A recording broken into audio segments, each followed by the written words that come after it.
Here they are.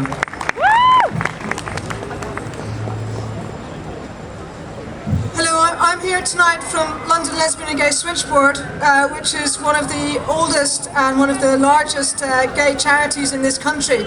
We were set up in 1974 by a small group of volunteers who realised that LGBT people needed a helpline to turn to. They needed a friend on the other end of the phone, someone to talk to.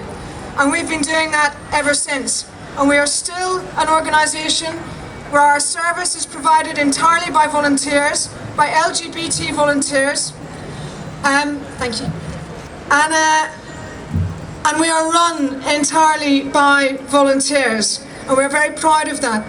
And I think the lesson of London Lesbian and Gay Switchboard is that as a community, when we organise, when we get together, when we give our time and our effort, sometimes our money, to our organisations that support us, that are from our own community, then we are so strong together. We are so strong when we get together and we organise.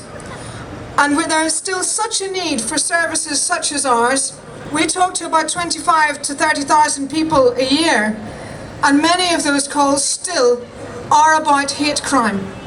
So there is still a tremendous need for us as a community to get together, to hang together, to be strong. Thank you.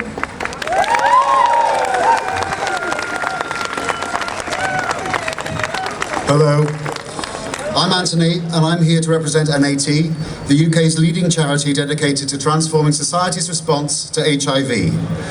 I want to talk about one aspect of hate crime affecting many people in the UK, which we can easily forget about. That is hate crime against people living with HIV.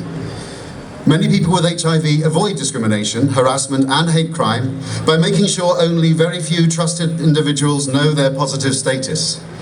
When it does become known, there can be negative reactions, however, but not only rejection by family, friends and colleagues, but some face verbal and physical assault. The recent Stigma Index survey amongst people with HIV in the UK found that in the last 12 months, 21% of people with HIV had been verbally assaulted or harassed, and 12%, 1 in 8, had been physically harassed because of their HIV status. This is totally unacceptable. The Crown Prosecution Service has recently confirmed that they take HIV hate crime seriously as one example of disability hate crime. And of course it can link closely to people already discriminated against by society, as homophobia against gay people and racism against people from high prevalence countries such as those in sub-Saharan Africa. We need to make sure our police forces are ready to take HIV hate crime seriously and that we are ready to report it and to support those who are its victims.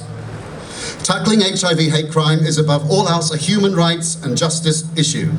No one should experience hate crime of any sort in our society. But it is also worth noting it is a public health issue.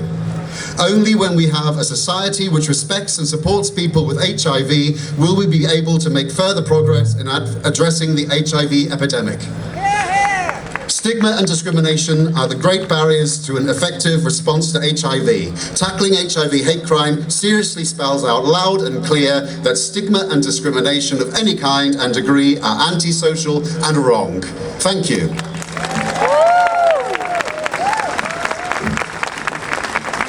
Thank you, Fiona and Anthony.